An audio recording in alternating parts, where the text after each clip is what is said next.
ਔਖਾ ਕਿਉਂ ਲੱਗ ਰਿਹਾ ਸੀਗਾ? ਸੋ ਤੁਸੀਂ ਕਾਪੀ ਕਰ ਰਹੇ ਸੀ ਕਿਸੇ ਨੂੰ? ਹਾਂਜੀ, ਕਾਪੀ ਕਰਨਾ ਈਜ਼ੀ ਸੀਗਾ? ਆਰ ਯੂ ਸ਼ੋਰ ਕਾਪੀ ਕਰਨਾ ਈਜ਼ੀ ਸੀਗਾ?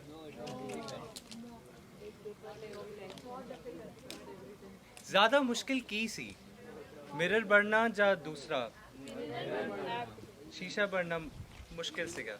ਕਿਉਂ ਮੁਸ਼ਕਿਲ ਸੀ? ਕਿਉਂਕਿ ਕਾਪੀ ਕਰ ਰਹੇ ਸੀਗੇ। ਅਸੀਂ ਸਾਰੇ ਕਿਸੇ ਨਾ ਕਿਸੇ ਨੂੰ ਕਾਪੀ ਕਰਦੇ ਹਾਂ, ਕਦੇ ਕਿਸੇ ਰੂਪ ਵਿੱਚ, ਕਦੇ ਕਿਸੇ ਰੂਪ ਵਿੱਚ। ਬਾਬਾ ਫਰੀਦ ਸਾਹਿਬ ਜੀ ਦਾ ਬਚਨ ਹੈ, ਉਹ ਕਹਿੰਦੇ, ਫਰੀਦਾ ਦੁਨੀ ਵਜਾਈ ਵੱਜਦੀ, ਤੂੰ ਵੀ ਵਜਾ ਨਾਲ। ਅਸੀਂ ਦੁਨੀਆ ਦੀ ਬੋਲੀ ਬੋਲਦੇ ਹਾਂ। ਦੁਨੀਆ ਕਹਿੰਦੀ ਆ ਆ ਸ਼ਰਟ ਇੱਦਾਂ ਪਾਉਣੀ ਆ, ਆ ਪੈਂਟ ਇੱਦਾਂ ਪਾਉਣੀ ਆ, ਮਹਿੰਗੀਆਂ ਘੜੀਆਂ ਲਾਉਣੀਆਂ, ਮਹਿੰਗੇ ਸ਼ੂਜ਼ ਪਾਉਣੇ, ਬ੍ਰਾਂਡਡ ਪਾਉਣੇ ਆ। ਨਹੀਂ ਵੱਜਦੇ? ਵੱਜਦੇ ਆ ਨਾ ਦੁਨੀਆ ਦੀ ਤਰ੍ਹਾਂ। ਜਦੋਂ ਸਤਿਗੁਰੂ ਜੀ ਨੇ ਖਾਲਸਾ ਪੰਥ ਸਾਜਿਆ ਸੀ ਨਾ ਪਿਆਰਿਓ, ਤੇ ਮਹਾਰਾਜ ਨੇ ਇੱਕ ਗੱਲ ਕਹੀ ਸੀ ਕਿ ਮੈਂ ਇੱਕ ਨਿਰਾਲਾ ਪੰਥ ਬਣਾਉਂਗਾ। ਉਹ ਨਿਰਾਲਾ ਪੰਥ ਜਿਹੜਾ ਹਜ਼ਾਰਾਂ ਦੀ ਗਿਣਤੀ ਦੇ ਵਿੱਚ ਖੜਾ ਪਛਾਣਿਆ ਜਾਵੇਗਾ, ਮੇਰਾ ਗੁਰੂ ਕਾ ਖਾਲਸਾ, ਗੁਰੂ ਕਾ ਸਿੱਖ। ਜ਼ਰਾ ਆਪਣੇ ਵੱਲ ਝਾਤ ਮਾਰ ਕੇ ਦੇਖੋ, ਸਰੂਪ ਤੇ ਸਾਡੇ ਬਹੁਤ ਸੋਹਣੇ ਆ। ਮੈਂ ਬਾਰ-ਬਾਰ ਇਹੀ ਬੇਨਤੀ ਕਰਦਾ ਹੁੰਦਾ, ਮੇਰੇ ਕੋਲ ਹੋਰ ਕੁਛ ਨਹੀਂ ਗਾ। ਸਾਡੇ ਅੰਦਰ ਦੀ ਖੇਡ ਜਿਹੜੀ ਹੈ ਨਾ, ਉਹ ਗੁਰੂ ਜਾਣਦਾ ਹੈ ਜਾਂ ਮੈਂ ਜਾਣਦਾ। ਔਰ ਇਸ ਪੱਖ ਨੂੰ ਸਾਨੂੰ ਹਮੇਸ਼ਾ ਵਾਚਣਾ ਚਾਹੀਦਾ ਹੈ, ਬਾਰ-ਬਾਰ, ਰੋਜ਼-ਰੋਜ਼। ਕਿਤੇ ਮੈਂ ਦੁਨੀਆ ਦੀ ਬੋਲੀ 'ਤੇ ਨਹੀਂ ਬੋਲਦਾ ਪਿਆ, ਕਿਤੇ ਇੱਦਾਂ ਦੀ ਨਹੀਂ ਜੀਵਨ ਜਿਉਂਦਾ ਪਿਆ ਜਿੱਦਾਂ ਸੰਸਾਰ ਚਾਹੁੰਦਾ ਮੈਂ ਜੀਵਾਂ। ਉਹਨਾਂ ਕਿਹਾ, ਸੋਈ ਜੀਓ ਨਾ ਵੱਜਦਾ ਜਿਸ ਅੱਲੋਹ ਕਰਦਾ ਸਾਰ। ਕਹਿੰਦੇ ਉਹ ਨਹੀਂ ਵੱਜਦਾ ਜਿਹਦੀ ਰੱਖਿਆ ਪਰਮਾਤਮਾ ਕਰੇ। ਤੇ ਸਾਡਾ ਵਾਲੀ ਕੌਣ ਹੈ? ਕੌਣ ਹੈ ਸਾਡਾ ਵਾਲੀ? ਕੌਣ ਹੈ? ਗੁਰੂ ਗੋਬਿੰਦ ਸਿੰਘ ਪਾਤਸ਼ਾਹ ਸਾਡੇ ਵਾਲੀ ਨੇ, ਪੰਥ ਦੇ ਵਾਲੀ ਨੇ ਨਾ। ਕਰਤਾ ਧਰਤਾ ਸਭ ਉਹ ਨੇ, ਰੱਖਣਹਾਰ ਸਮਰੱਥ ਸਤਿਗੁਰੂ ਉਹ ਨੇ। ਪਿਆਰਿਓ, ਆਪ ਜੀ ਨੂੰ ਨਾ ਮੈਂ ਕੁਝ ਕੁ ਉਦਾਹਰਣ ਦੇਣੇ ਨੇ, ਜੋ ਸਵਾਲ ਆਪ ਜੀ ਵਰਗੇ ਨੌਜਵਾਨਾਂ ਨੇ ਪੁੱਛੇ ਨੇ, ਮੈਂ ਉਹੀ ਆਪ ਜੀ ਦੇ ਸਾਹਮਣੇ ਰੱਖਣੇ ਆ। ਆਪ ਜੀ ਪ੍ਰਹਿਲਾਦ ਬਾਰੇ ਜਾਣਦੇ ਹੋ? ਹਰਨਾਕਸ਼ ਦਾ ਪੁੱਤਰ ਹੈ। ਹਰਨਾਕਸ਼ ਰਾਜਾ ਹੈ, ਬੜਾ ਵੱਡਾ ਰਾਜ ਭਾਗ ਹੈ। ਉਹਦੇ ਘਰ ਇੱਕ ਪੁੱਤਰ ਪੈਦਾ ਹੁੰਦਾ ਹੈ, ਭਗਤ ਹੈ। ਤੇ ਸਾਡੀ ਬਾਣੀ ਕਹਿੰਦੀ ਹੈ ਕਿ ਘਰ ਹਰਨਾਕਸ਼ ਦੈਤ ਦੇ ਕਲਰ ਕਵਲ ਭਗਤ ਪ੍ਰਹਿਲਾਦ। ਉਹਨੇ ਕਿਹਾ ਇੱਕ ਦੈਤ ਹੈ ਹਰਨਾਕਸ਼, ਉਹਦੀ ਬਿਰਤੀ ਦੈਂਤਾਂ ਵਾਲੀ ਹੈ। ਤੇ ਪ੍ਰਹਿਲਾਦ ਜਿਹੜਾ ਹੈ ਉਹ ਇੱਕ ਕਮਲ ਦੇ ਫੁੱਲ ਦੀ ਤਰ੍ਹਾਂ ਖਿੜਦਾ ਹੈ ਕਿਚੜ ਦੇ ਵਿੱਚ। ਤੇ ਜਦੋਂ ਖਿੜਦਾ ਹੈ ਨਾ, ਤੇ ਉਹਦਾ ਪਿਤਾ ਕਹਿੰਦਾ ਹੈ, ਤੂੰ ਜਪ ਇਹਾਂ ਹਰਨਾਕਸ਼ ਉਹਾਂ ਹਰਨਾਕਸ਼, ਬੋਲ ਰੱਬ ਮੈਂ ਆ, ਮੈਂ ਰੱਬ ਹਾਂ। ਪ੍ਰਹਿਲਾਦ ਕੀ ਕਹਿੰਦਾ ਹੈ? ਨਹੀਂ ਛੋਡੋ ਰੇ ਬਾਬਾ ਰਾਮ ਨੂੰ। ਉਹ ਕਹਿੰਦਾ ਨਹੀਂ, ਮੈਂ ਨਹੀਂ ਛੱਡਣਾ। ਕੇਵਲ ਉਹਦਾ ਪਿਤਾ ਨਹੀਂ, ਉਹਦੇ ਨਾਲ ਦੀ ਸਗੇ ਸੰਬੰਧੀ ਜਿਹੜੇ ਨੇੜੇ ਦੇ ਰਿਸ਼ਤੇਦਾਰ ਨੇ, ਉਹ ਵੀ ਬੋਲਦੇ, ਪ੍ਰਹਿਲਾਦ ਤੂੰ ਛੱਡ ਰਾਮ ਨਾਮ ਜਪਣਾ, ਤੂੰ ਇੱਕ ਕੰਮ ਕਰ, ਆਪਣੇ ਪਿਤਾ ਨੂੰ ਕਹਿ ਤੂੰ ਪਰਮਾਤਮਾ, ਤੇਰੀ ਜਾਨ ਬਖਸ਼ੀ ਜਾਏਗੀ। ਕੇਵਲ ਉਹਦੇ ਦੋਸਤ ਮਿੱਤਰ ਨਹੀਂ, ਉਹਦੇ ਜਿਹੜੇ ਟੀਚਰਸ ਸੀਗੇ, ਸੰਡਾ ਤੇ ਮਰਕਾ, ਉਹਦੇ ਅਧਿਆਪਕ ਸੀਗੇ, ਉਹ ਪ੍ਰਹਿਲਾਦ ਨੂੰ ਕਹਿੰਦੇ ਤੂੰ ਛੱਡ ਦੇ। ਕੇਵਲ ਉਹ ਵੀ ਨਹੀਂ, ਜਿਸ ਮਾਂ ਨੇ ਪ੍ਰਹਿਲਾਦ ਨੂੰ ਪੈਦਾ ਕੀਤਾ, ਉਹ ਮਾਂ ਵੀ ਕਹਿੰਦੀ ਸੀ ਕਿ ਪੁੱਤਰ ਇੱਕ ਕੰਮ ਕਰ, ਇੱਕ ਰਾਮ ਨਾਮ ਛੋਡੋ ਜੀਉ ਲਿਓ ਉਦਾ।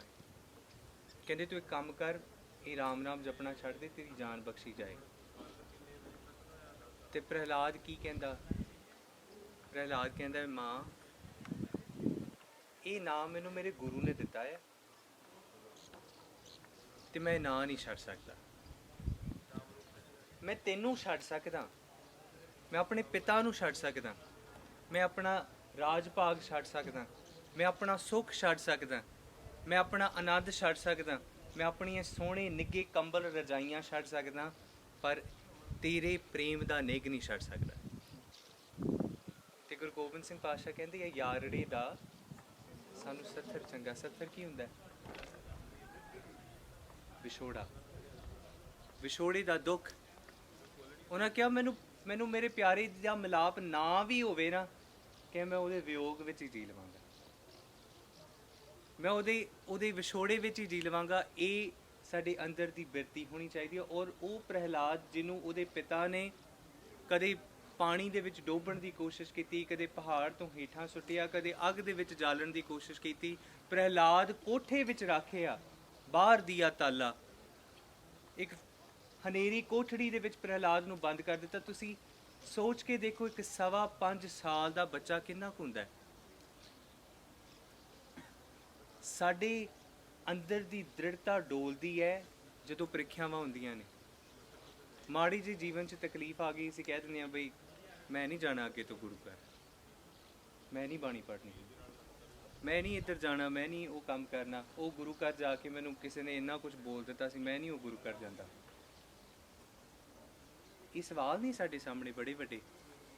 ਤੇ ਪ੍ਰਹਿਲਾਦ ਕੀ ਕਰਦਾ ਹੈ? ਪ੍ਰਹਿਲਾਦ ਕੋਠੇ ਵਿੱਚ ਰਾਖਿਆ ਬਾਹਰ ਦੀਆ ਤਾਲਾ, ਨਿਰਭਉ ਬਾਲਕ ਮੂਲ ਨਾ ਡਰੇ। ਉਹ ਨਿਰਭਉ 5.25 ਸਾਲਾਂ ਦਾ ਬਾਲਕ ਨਿਡਰ ਕਿਵੇਂ ਹੋ ਗਿਆ? ਨਿਰਭਉ ਬਾਲਕ ਮੂਲ ਨਾ ਡਰੇ ਮੇਰੇ ਅੰਦਰ ਗੁਰੂ ਗੋਪਾਲਾ, ਕਿਉਂਕਿ ਉਹਦੇ ਅੰਦਰ ਸਤਿਗੁਰ ਜੀ ਦਾ ਨਾਮ ਵਸ ਚੁੱਕਾ ਸੀਗਾ।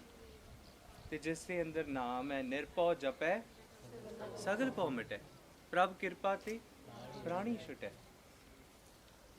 ਇਹ ਇੱਕ ਉਦਾਹਰਨ ਹੈ ਸਿਰਫ। ਭਗਤ ਨਾਮਦੇਵ ਦੀ ਗੱਲ ਦੇਖੋ। ਭਗਤ ਨਾਮਦੇਵ ਨੂੰ ਰਾਜੇ ਨੇ ਕੈਦ ਕੀਤਾ ਤੇ ਰਾਜੇ ਨੇ ਕਿਹਾ, ਇਹ ਬਿਸਮਿਲ ਗਊ ਦੇਉ ਜਿਵਾਏ, ਕਹਿੰਦੇ ਇਹ ਗਾਂ ਮੋਈ ਹੋ ਗਈ, ਮਰ ਗਈ ਹੈ। ਭਗਤ ਨਾਮਦੇਵ ਤੇ ਦੀ ਬੜੀ ਵਡਿਆਈ ਸੁਣੀ। ਇੱਕ ਕੰਮ ਕਰ, ਇਸ ਮੋਈ ਹੋਈ ਗਾਂ ਨੂੰ ਜਿਉਂਦਾ ਕਰ ਦੇ।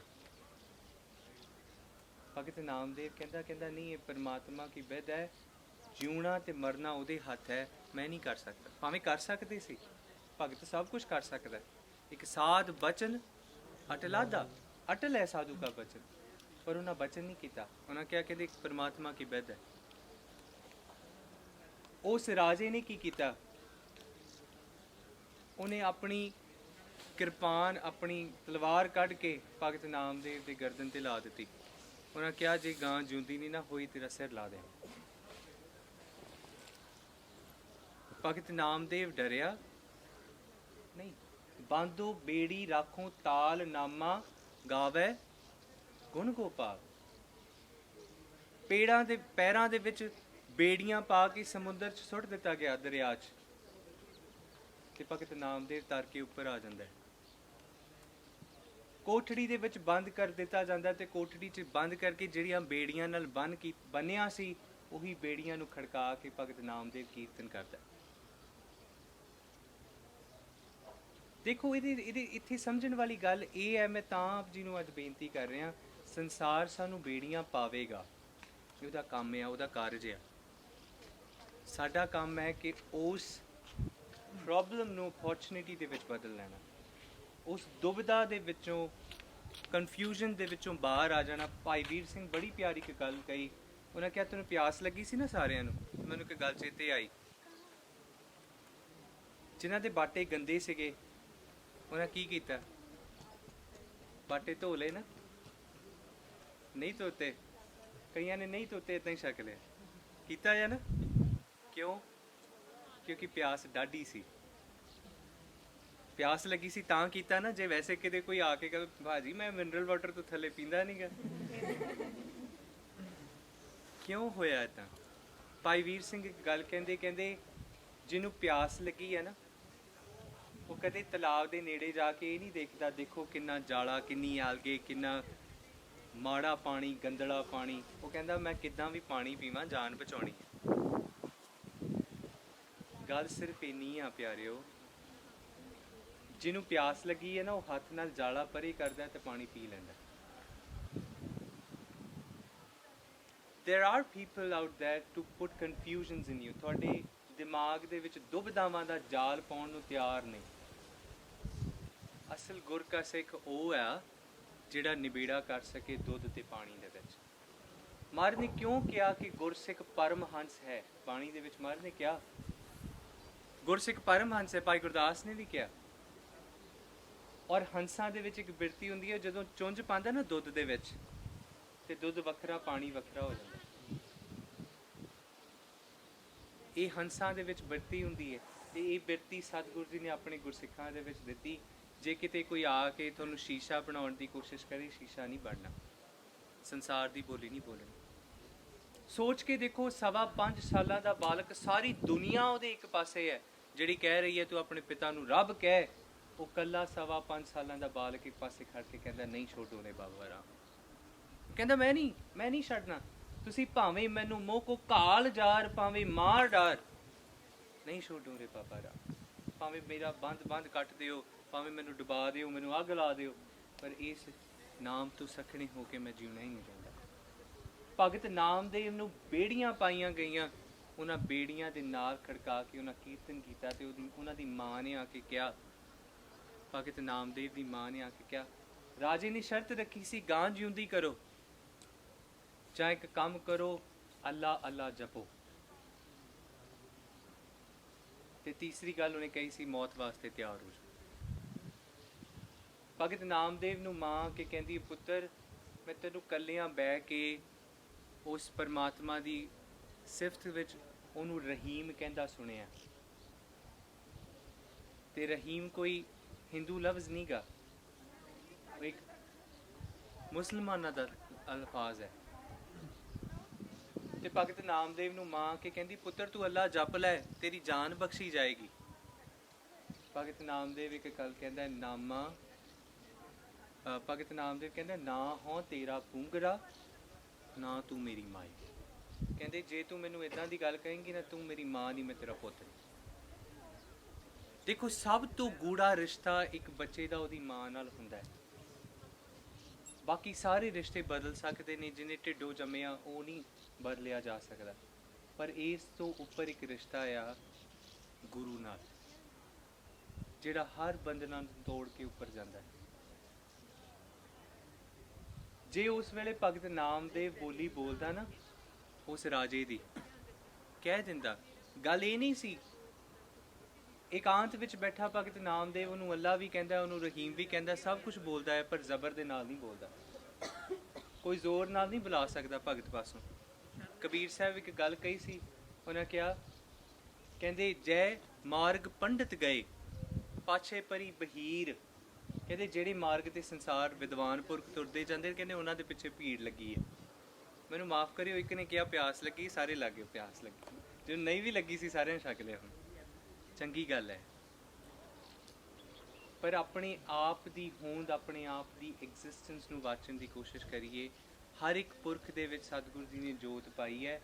ਹਾਂ, ਉਹ ਜੋਤ ਇੱਕ ਹੈ, ਪਰ ਉਸ ਜੋਤ ਦਾ ਸਰੂਪ ਵੱਖਰਾ ਆ।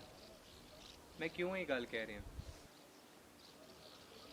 ਭਾਈ ਗੁਰਦਾਸ ਜੀ ਨੇ ਇੱਕ ਕਵਿਤ ਉਚਾਰਿਆ, ਤੇ ਉਹਨਾਂ ਨੇ ਕਿਹਾ, ਕਹਿੰਦੇ ਕਦੇ ਤੁਸੀਂ ਗਾਵਾਂ ਨੂੰ ਦੇਖਿਆ, ਮੱਝਾਂ ਨੂੰ ਦੇਖਿਆ?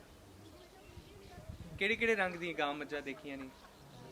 ਕਾਲੀਆਂ ਦੇਖੀਆਂ, ਚਿੱਟੀਆਂ ਦੇਖੀਆਂ, ਬਰਾਊਨ, ਹਾਂਜੀ, ਹੋਰ ਮਿਕਸ ਬਰੀਡਸ, ਹਾਂਜੀ। ਦੁੱਧ ਕਿਹੜੇ ਰੰਗ ਦਾ ਹੁੰਦਾ? ਸਾਰਿਆਂ ਦਾ?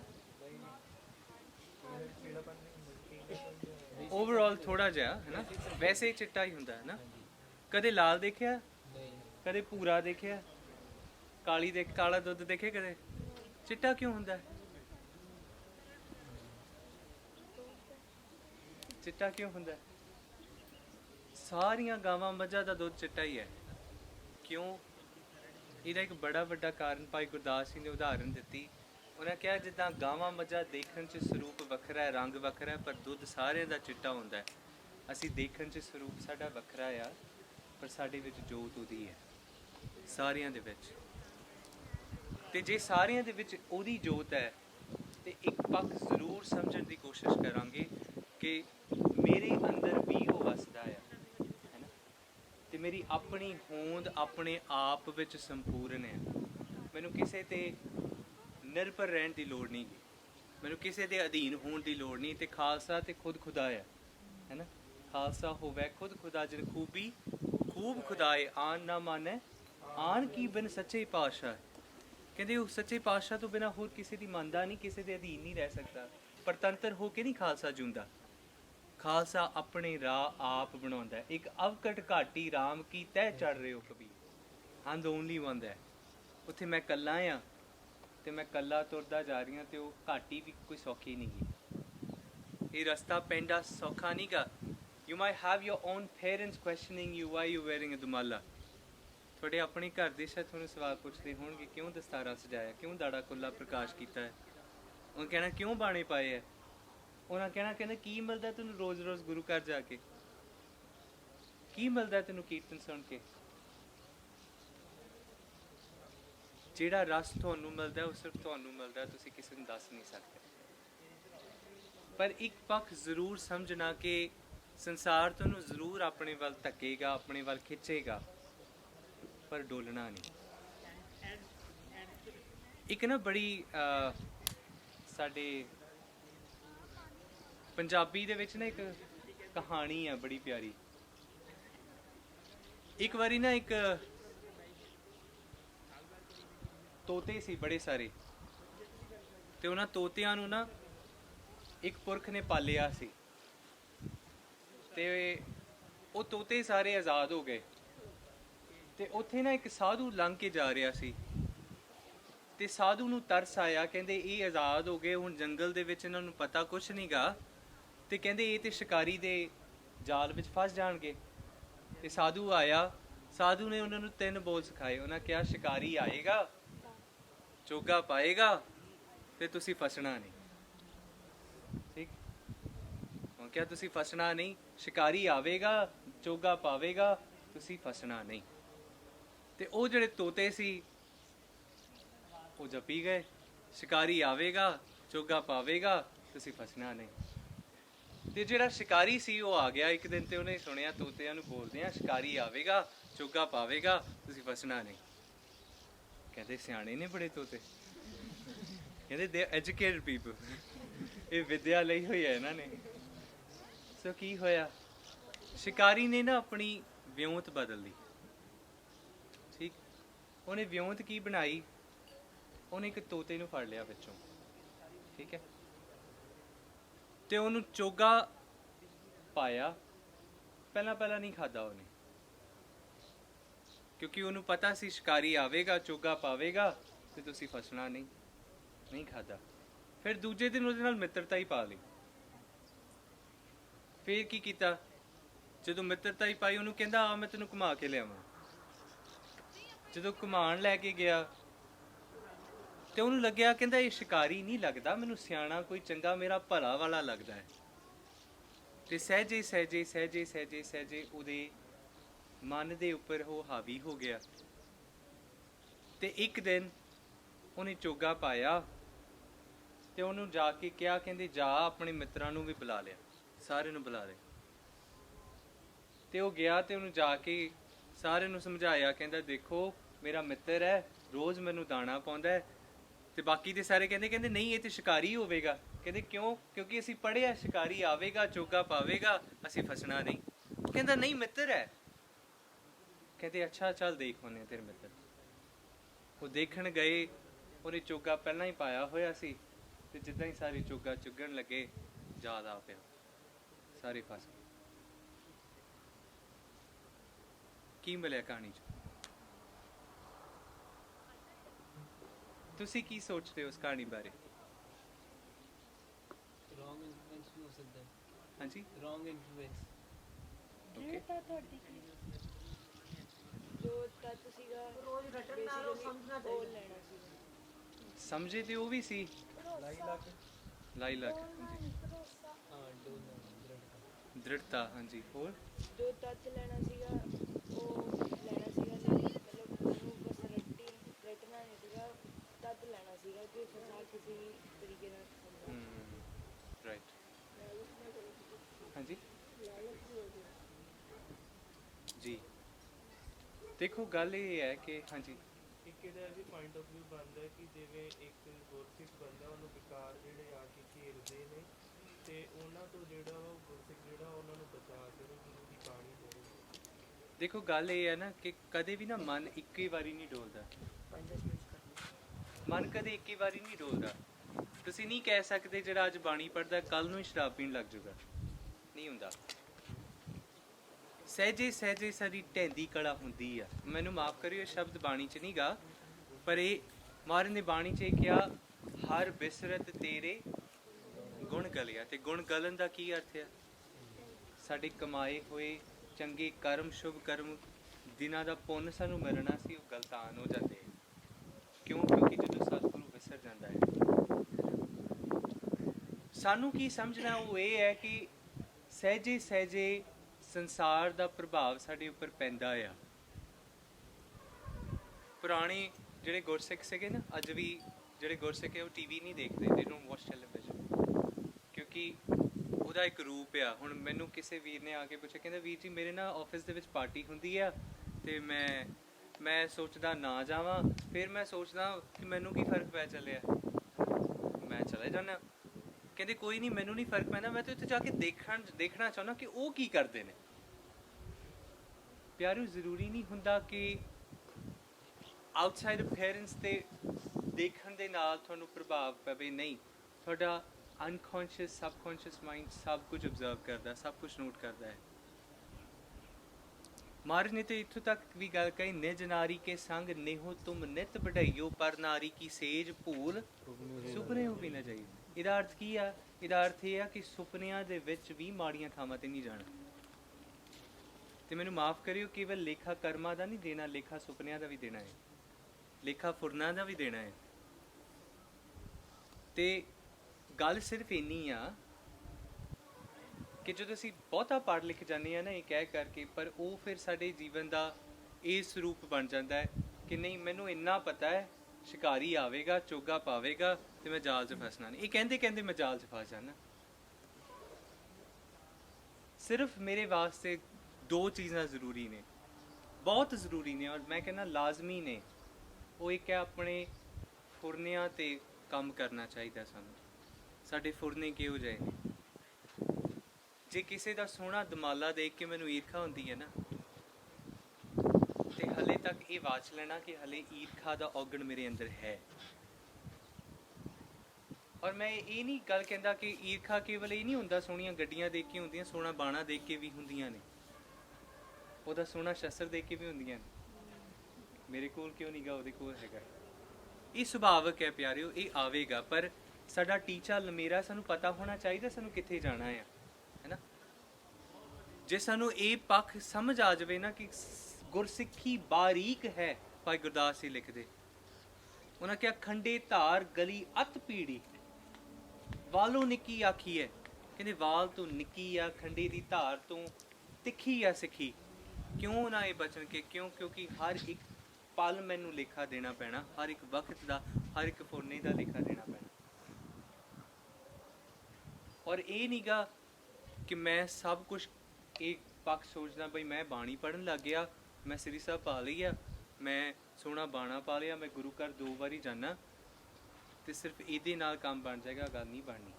ਧੰਨ ਗੁਰੂ ਅਰਜਨ ਸਾਹਿਬ ਜੀ ਦਾ ਸ਼ਬਦ ਹੈ, ਮੈਨੂੰ ਲੱਗਦਾ ਆਪ ਜੀ ਸਾਰਿਆਂ ਨੂੰ ਚੇਤੇ ਹੋਵੇਗਾ।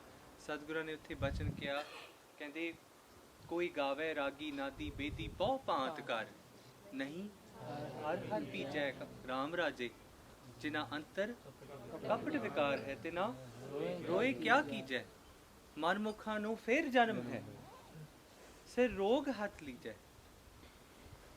ਸਾਨੂੰ ਫੇਰ ਆਉਣਾ ਪਵੇਗਾ, ਉਦੋਂ ਤੱਕ ਆਉਣਾ ਪਵੇਗਾ ਜਦੋਂ ਤੱਕ ਜਾਂ ਅਸੀਂ ਨਹੀਂ ਮੁੱਕ ਜਾਂਦੇ ਜਾਂ ਵਿਕਾਰ ਨਹੀਂ ਮੁੱਕਦਾ। ਸੌਖਾ ਕੰਮ ਇਹੀ ਹੈ ਕਿ ਵਿਕਾਰਾਂ ਤੇ ਕੰਮ ਹੋਵੇ, ਸਾਨੂੰ ਆਪਣੇ ਜੀਵਨ ਦੇ ਇਹ ਪੱਖ ਸਮਝ ਆ ਜਾਣ। ਔਰ ਮੈਂ ਆਪ ਜੀ ਨੂੰ ਫੇਰ ਉਸੇ ਗੱਲ ਤੇ ਲੈ ਕੇ ਜਾਣਾ ਚਾਹੁੰਦਾ, ਆਪਣੇ ਜੀਵਨ ਦਾ ਸ਼ੀਸ਼ਾ ਆਪਣੇ ਆਪ ਨੂੰ ਬਣਾ ਲਓ। Compete with your on self, ਆਪਣੇ ਆਪ ਨਾਲ ਕੰਪੀਟ ਕਰੀਏ। ਕੱਲ ਨੂੰ ਮੈਂ ਜਪਜੀ ਸਾਹਿਬ ਦਾ ਇੱਕ ਪਾਠ ਕੀਤਾ ਸੀ, ਅੱਜ ਮੈਂ 2 ਕਰ ਲੈਣੇ। ਸਤਿਗੁਰੂ ਕਿਰਪਾ ਕਰ। ਇਹ ਨਹੀਂ ਸੋਚਣਾ ਕਦੇ ਕਿ ਉਹ 40 ਪਾਠ ਕਰਦਾ ਹੈ ਤੇ ਮੈਂ ਉਹਦੇ ਜਿੰਨੇ ਕਰਨੇ ਆ, ਨਹੀਂ। ਹਾਂ, ਇਹ ਜ਼ਰੂਰੀ ਆ ਗੱਲ ਕਿ ਸਤਿਗੁਰੂ ਕੀ ਜਿਹੜੀ ਸੰਗਤ ਆ ਨਾ, ਉਹਨਾਂ ਤੋਂ ਮੋਟੀਵੇਸ਼ਨ ਲੈਣੀ ਚਾਹੀਦੀ, ਪਰ ਇਹ ਗੱਲ ਨਾ ਸੋਚੀਏ ਕਿ ਮੈਂ ਕਿਸੇ ਨਾਲ ਕੰਪੀਟ ਕਰਨ ਚੱਲਾ ਹਾਂ। ਨਹੀਂ, ਇਹ ਕੰਪੀਟੀਸ਼ਨ ਨਹੀਂ ਗਾ। ਇਹ ਗੱਲ ਇੰਨੀ ਆ ਕਿ ਮੇਰੇ ਅੰਦਰ ਕਿੰਨੀ ਕੁ ਦ੍ਰਿੜਤਾ ਆ, ਕਿੰਨੀ ਕੁ ਸਹਿਨਸ਼ੀਲਤਾ, ਕਿੰਨੀ ਕੁ ਸਹਿਜ। ਮੈਂ ਇੱਕ ਛੋਟੀ ਜਿਹੀ ਸਾਖੀ ਆਪ ਜੀ ਨੂੰ ਸੁਣਾਉਣੀ ਆ ਤੇ ਉਸ ਤੋਂ ਬਾਅਦ ਆਪਾਂ ਫਤਿਹ ਬੁਲਾਵਾਂਗੇ। ਸਤਿਗੁਰੂ ਸਾਹਿਬ ਸ੍ਰੀ ਗੁਰੂ ਨਾਨਕ ਦੇਵ ਜੀ ਦੇ ਕੋਲ ਨਾ ਇੱਕ ਵਾਰੀ ਗੁਰਸਿੱਖ ਆਇਆ, ਉਹਦਾ ਨਾਂ ਸੀ ਭਾਈ ਮੂਲਾ ਕੀੜ। ਭਾਈ ਮੂਲਾ ਦੋ ਹੋਏ, ਭਾਈ ਮੂਲਾ ਖੱਤਰੀ ਤੇ ਭਾਈ ਮੂਲਾ ਕੀੜ। ਸਤਿਗੁਰੂ ਜੀ ਦੇ ਕੋਲ ਆਇਆ ਤੇ ਮਹਾਰਾਜ ਨੂੰ ਨਮਸਕਾਰ ਕੀਤੀ ਤੇ ਮਹਾਰਾਜ ਨੇ ਅਸੀਸਾਂ ਦਿੱਤੀਆਂ ਤੇ ਉਸ ਗੁਰਸਿੱਖ ਨੇ ਨਾ ਮਹਾਰਾਜ ਦੇ ਅੱਗੇ ਝੋਲੀ ਅੱਡ ਕੇ ਇੱਕ ਗੱਲ ਕਹੀ ਸੀ, ਕਹਿੰਦੇ ਮਹਾਰਾਜ ਕੋਈ ਉਪਦੇਸ਼ ਦਿਓ, ਕੋਈ ਬਚਨ ਦਿਓ, ਕੋਈ ਉਪਦੇਸ਼ ਝੋਲੀ ਵਿੱਚ ਪਾਓ। ਸਤਿਗੁਰਾਂ ਨੇ ਕਿਹਾ, ਉਹਨੇ ਸਵਾਲ ਪੁੱਛਿਆ, ਕਹਿੰਦੇ ਮਹਾਰਾਜ ਕੀ ਗਾਉਣ ਦੇਖ ਸਕਦੇ ਆ? ਜਿਹੜਾ ਨੱਚਣਾ ਹੁੰਦਾ ਆ, ਗਾਉਣਾ ਹੁੰਦਾ, ਕਹਿੰਦੇ ਇਹ ਦੇਖ ਸਕਦੇ ਆ? ਤੇ ਸਤਿਗੁਰੂ ਨੇ ਕਿਹਾ, ਕਹਿੰਦੇ ਇਹ ਕਾਰਜ ਸਾਡਾ ਨਹੀਂ, ਇਹ ਗੁਰਸਿੱਖਾਂ ਦਾ ਕਾਰਜ ਹੋਗਾ, ਇਹ ਕਰਤਾਰਪੁਰ ਦੀ ਧਰਤੀ ਦੀ ਗੱਲ ਹੈ। ਦੂਜਾ ਸਵਾਲ ਉਹਨੇ ਪੁੱਛਿਆ, ਕਹਿੰਦੇ ਮਹਾਰਾਜ ਆਪਣੇ ਹਿਰਦੇ ਨੂੰ ਸਾਫ਼ ਕਿਵੇਂ ਕੀਤਾ ਜਾਵੇ, ਕਿਵੇਂ ਆਪਣੇ ਹਿਰਦੇ ਚੋਂ ਮੈਲ ਕੱਢੀ ਜਾਵੇ? ਸਤਿਗੁਰੂ ਗੁਰੂ ਨਾਨਕ ਸਾਹਿਬ ਨੇ ਉਪਦੇਸ਼ ਦਿੱਤਾ। ਉਹਨਾਂ ਕਿਹਾ, ਕਹਿੰਦੇ ਤੂੰ ਇੱਕ ਕੰਮ ਕਰ, ਦੂਜਿਆਂ ਦੇ ਪਰਦੇ ਢੱਕਣਾ ਸਿੱਖ, ਦੂਜਿਆਂ ਦੇ ਔਗਣ ਨਾ ਚਿਤਾਰ, ਉਹਨਾਂ ਦੇ ਪਰਦੇ ਢੱਕ। ਕੀ ਹੋਇਆ? ਭਾਈ ਮੂਲਾ ਘਰ ਆ ਗਿਆ ਉਪਦੇਸ਼ ਲੈ ਕੇ। ਜਿਹੜੇ ਪੁਰਾਣੇ ਗੁਰਸਿੱਖ ਹੁੰਦੇ ਸੀ ਨਾ, ਉਪਦੇਸ਼ਾਂ ਦਾ ਚਿੰਤਨ ਕਰਦੇ ਸੀ। ਜਿਹੜਾ ਹੁਕਮਨਾਮਾ ਆਉਂਦਾ ਸੀ, ਭਾਈ ਮਹਾਰਾਜਾ ਰਣਜੀਤ ਸਿੰਘ ਸਾਰੀ ਦਿਹਾੜੀ ਉਹਦਾ ਜਾਪ ਕਰਦੇ ਸੀ। ਤੇ ਉਸ ਵੇਲੇ ਭਾਈ ਮੂਲਾ ਘਰ ਪਹੁੰਚਦਾ ਹੈ, ਕੁਝ ਸਮਾਂ ਬੀਤਦਾ ਹੈ ਤੇ ਉਹਨਾਂ ਦੇ ਘਰ ਨਾ ਇੱਕ ਸਾਧੂ ਜਨ ਆਉਂਦੇ ਨੇ ਗੁਰਸਿੱਖੀ ਭੇਸ ਦੇ ਵਿੱਚ, ਤੇ ਉਹ ਬਾਣੀ ਗਾ ਰਹੇ ਸੀ ਗੁਰੂ ਨਾਨਕ ਸਾਹਿਬ ਦੀ। ਤੇ ਭਾਈ ਮੂਲੇ ਨੂੰ ਬੜਾ ਰਸ ਆਇਆ, ਕਹਿੰਦਾ ਤੂੰ ਬਹੁਤ ਸੋਹਣਾ ਗਾਉਣਾ ਹੈ, ਬਹੁਤ ਪਿਆਰ ਬਹੁਤ ਰਸ ਨਾਲ ਗਾਉਣਾ ਹੈ, ਤੁਸੀਂ ਕੰਮ ਕਰੋ, ਮੇਰੇ ਘਰ ਪ੍ਰਸ਼ਾਦਾ ਛਕ ਕੇ ਜਾਓ। ਤੇ ਉਹ ਸਾਧੂ ਨੂੰ ਲੈ ਜਾਂਦੇ ਅੰਦਰ ਲਿਜਾ ਕੇ ਉਹਦੀ ਬੜੀ ਚੰਗੀ ਤਰ੍ਹਾਂ ਮੁੱਠੀ ਚਾਪੀ ਕਰਕੇ, ਉਹਦੇ ਪੈਰ ਘੁੱਟ ਕੇ, ਉਹਨੂੰ ਸੋਹਣਾ ਤਾਜ਼ਾ ਪ੍ਰਸ਼ਾਦਾ ਤਿਆਰ ਕਰਕੇ ਉਹਨੂੰ ਛਕਾਇਆ ਤੇ ਉਹਨੂੰ ਆਰਾਮ ਕਰਨ ਵਾਸਤੇ ਬਿਸਤਰਾ ਦੇ ਦਿੱਤਾ। ਹੁਣ ਉਹ ਜਿਹੜਾ ਸਾਧੂ ਸੀ, ਉਹ ਭੇਖੀ ਸੀ। ਉਹਨੇ ਰਾਤੀ ਦੇਖ ਲਿਆ ਕਿ ਇਹਨਾਂ ਦੇ ਗਹਿਣੇ ਕਿੱਥੇ ਪਏ ਨੇ, ਇਹਨਾਂ ਦਾ ਸਮਾਨ ਕਿੱਥੇ ਕੁ ਪਿਆ ਆ। ਤੇ ਜਦੋਂ ਥੋੜਾ ਜਿਹਾ ਰਾਤ ਗਹਿਰੀ ਹੋਈ ਤੇ ਉਹ ਲੱਗਾ ਫਰੋਲਣ, ਤੇ ਉਹਨੂੰ ਗਹਿਣਿਆਂ ਦੀ ਪੰਡ ਪੋਟਲੀ ਜਿਹੜੀ ਸੀਗੀ ਉਹ ਮਿਲ ਗਈ। ਤੇ ਉਹ ਚੁੱਕ ਕੇ ਨਾ ਬਾਹਰ ਲੈ ਕੇ ਜਾਣ ਲੱਗਾ। ਜਦੋਂ ਬਾਹਰ ਲਿਜਾਣ ਲੱਗਾ ਤੇ ਉਹਨੇ ਦੇਖਿਆ ਬਾਹਰ ਤਾਲਾ ਲੱਗਿਆ। ਤੇ ਉਹਨੇ ਕੀ ਕੀਤਾ, ਉਹਨੇ ਜਾ ਕੇ ਭਾਈ ਮੂਲੇ ਨੂੰ ਉਠਾਇਆ ਤੇ ਪੋਟਲੀ ਲੁਕਾ ਲਈ। ਤੇ ਇਹ ਕਹਿੰਦਾ ਵੀ ਮੈਂ ਬਾਹਰ ਨਾ ਰੰਗਣੇ ਜਾਣਾ ਹੈ, ਜਦੋਂ ਆਪਾਂ ਕਹਿੰਦੇ ਹਾਂ ਜੰਗਲ ਪਾਣੀ ਜਾਣਾ ਹੈ ਨਾ, ਫਰੈਸ਼ ਹੋਣ ਜਾਣਾ ਬਾਹਰ। ਸੋ ਕਹਿੰਦੇ ਮੈਂ ਜਾਣਾ ਆ ਤੇ ਤੁਸੀਂ ਬੂਹਾ ਖੋਲ ਦਿਓ। ਤੇ ਭਾਈ ਮੂਲਾ ਕਹਿੰਦਾ ਕੋਈ ਨਹੀਂ, ਤੁਸੀਂ ਪੁਰਾਣੇ ਸਮੇਂ ਪਿੰਡਾਂ 'ਚ ਇਦਾਂ ਹੀ ਕਰਦੇ ਸੀ, ਕਹਿੰਦੇ ਤੁਸੀਂ ਇੱਥੇ ਵਿਹੜੇ 'ਚ ਹੀ ਹੋ ਆਓ, ਨਾਲੇ ਤੇ ਮੈਂ ਬਾਹਰ ਛੱਡ ਆਵਾਂ, ਨਾਲੇ ਤੁਹਾਡਾ ਇਸ਼ਨਾਨ ਕਰਾ ਦੇਵਾਂਗਾ। ਇਹ ਕਹਿੰਦੇ ਨਹੀਂ, ਮੈਂ ਬਾਹਰ ਹੀ ਜਾਣਾ। ਤੇ ਭਾਈ ਮੂਲੇ ਨੇ ਸੱਤ ਬਚਨ ਕਹਿ ਕੇ ਬੂਹਾ ਖੋਲ ਦਿੱਤਾ। ਤੇ ਜਦੋਂ ਜਾਣ ਲੱਗਾ, ਉਹਦੇ ਹੱਥੋਂ ਜਿਹੜੀ ਗਹਿਣਿਆਂ ਦੀ ਪੋਟਲੀ ਸੀ ਉਹ ਡਿੱਗ ਪਈ। ਜਦੋਂ ਡਿੱਗੀ ਤੇ ਭਾਈ ਮੂਲੇ ਨੇ ਰੌਲਾ ਨਹੀਂ ਪਾਇਆ, ਉਹ ਛੇਤੀ ਦੀ ਨਹੀਂ ਉੱਠਿਆ, ਉਹਨੇ ਪੋਟਲੀ ਚੱਕੀ ਗਹਿਣਿਆਂ ਦੀ ਤੇ ਨਾਲ ਲੈ ਗਿਆ, ਭੱਜ ਗਿਆ ਉੱਥੋਂ। ਸਵੇਰ ਹੋਈ ਤੇ ਭਾਈ ਮੂਲੇ ਦੀ ਘਰ ਵਾਲੀ ਆ ਕੇ ਉਹਨਾਂ ਦੱਸਦੀ, ਕਹਿੰਦੇ ਗਹਿਣੇ ਚੋਰੀ ਹੋ ਗਏ। ਤੇ ਕਿਹਾ, ਕਹਿੰਦੇ ਕੌਣ ਲੈ ਗਿਆ ਗਹਿਣੇ? ਤੇ ਭਾਈ ਮੂਲੇ ਦੀ ਘਰ ਵਾਲੀ ਪੁੱਛਦੀ ਹੈ, ਕਹਿੰਦੇ ਜਿਹੜਾ ਉਹ ਸਿੱਖ ਆਇਆ ਸੀ ਰਾਤੀ, ਕਹਿੰਦੇ ਉਹ ਤੇ ਨਹੀਂ ਲੈ ਗਿਆ ਕਿਤੇ? ਕਹਿੰਦੇ ਜਿਹੜਾ ਸਿੱਖ ਆਇਆ ਸੀ ਕਿਤੇ ਉਹ ਤੇ ਨਹੀਂ ਲੈ ਗਿਆ? ਤੇ ਭਾਈ ਮੂਲਾ ਇੱਕ ਗੱਲ ਕਹਿੰਦੇ ਨਾ, ਕਹਿੰਦੇ ਉਹ ਤੇ ਵਿਚਾਰਾ ਸਵੇਰੇ ਨਿਕਲ ਗਿਆ, ਇਹ ਸੋਚ ਕਰਕੇ ਕਿ ਕਿਤੇ ਮੇਰੇ ਤੇ ਗੱਲ ਨਾ ਆ ਜਾਵੇ, ਕਿਤੇ ਮੇਰੇ ਤੇ ਗੱਲ ਨਾ ਆ ਜਾਵੇ ਕਿ ਇੱਕ ਸਿੱਖ ਨੇ ਚੋਰੀ ਕੀਤੀ, ਇਹ ਸੋਚ ਕਰਕੇ ਉਹ ਸਵੇਰੇ ਨਿਕਲ ਗਿਆ ਹੋਣਾ। ਭਾਈ ਮੂਲਾ ਸਮਾਂ ਬੀਤਿਆ, ਕਰਤਾਰਪੁਰ ਫੇਰ ਪਹੁੰਚਿਆ ਗੁਰੂ ਨਾਨਕ ਸਾਹਿਬ ਕੋਲ। ਤੇ ਜਦੋਂ ਸਤਿਗੁਰੂ ਜੀ ਨੂੰ ਮਿਲਿਆ ਨਾ ਜਾ ਕੇ, ਮਹਾਰਾਜ ਉੱਠ ਕੇ ਭਾਈ ਮੂਲੇ ਨੂੰ ਗਲਵੱਕੜੀ ਪਾਈ ਤੇ ਮਹਾਰਾਜ ਨੇ ਉਦੋਂ ਉਪਦੇਸ਼ ਦਿੱਤਾ। ਉਹਨਾਂ ਕਿਹਾ, ਤੂੰ ਗੁਰੂ ਕਾ ਪਰਦਾ ਢਕਿਆ, ਗੁਰੂ ਤੇਰੇ ਪਰਦੇ ਢਕੇਗਾ।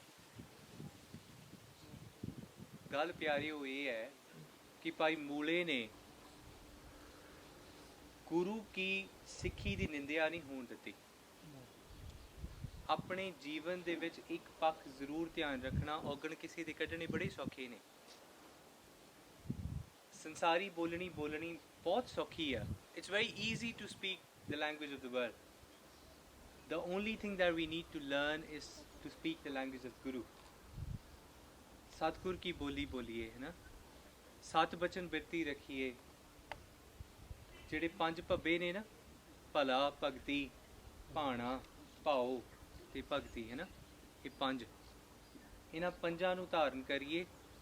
ਜਦੋਂ ਇਹ ਪੰਜਾਂ ਦੇ ਧਾਰਨੀ ਹੋਵਾਂਗੇ ਨਾ, ਤੇ ਸਹਿਜੇ ਸਾਡੇ ਜੀਵਨ ਵਿੱਚ ਤਬਦੀਲੀ ਆਉਣੀ ਸ਼ੁਰੂ ਹੋਏਗੀ। ਤੇ ਆਪਣੇ ਆਪ ਨੂੰ ਵਾਚੀਏ, be the mirror of your own self, watch yourself every day with every thought that you think about, every word that you speak। ਜਿਹੜਾ ਸ਼ਬਦ ਤੁਸੀਂ ਬੋਲਦੇ ਆ, ਉਸ ਸ਼ਬਦ ਨੂੰ ਵਾਚਿਆ ਕਰੋ ਕਿ ਇਹ ਸ਼ਬਦ ਹੰਕਾਰੀ ਤੇ ਨਹੀਂ ਗਾ, ਕਿਤੇ ਸ਼ਬਦ ਦੇ ਵਿੱਚੋਂ ਬਦਬੂ ਤੇ ਨਹੀਂ ਆਉਂਦੀ ਹੰਕਾਰ ਦੀ।